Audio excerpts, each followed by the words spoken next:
মুসলিম দেশগুলোতে রমজান মাস মানেই আনন্দ, আত্মিক প্রশান্তি আর ভ্রাতৃত্বের এক অপূর্ব অনুভূতি। মিশরও তার ব্যতিক্রম নয়।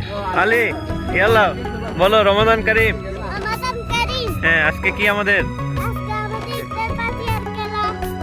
আজ আমরা চলে এসেছি আজহার পার্কে, খোলা আকাশের নিচে একসাথে ইফতার করার সুন্দর মুহূর্ত উপভোগ করতে।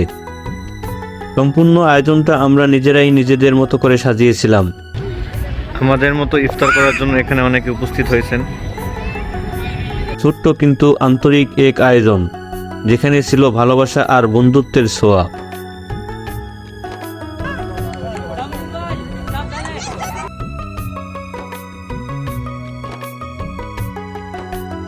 আর আমাদের আজকের ইফতারির মেনুতে ছিল বেশ জমজমাট, বিফ বিরিয়ানি, উট সালাদ, লেমন মিন্ট ড্রিঙ্ক সহ আরো নানা স্বাদের খাবার।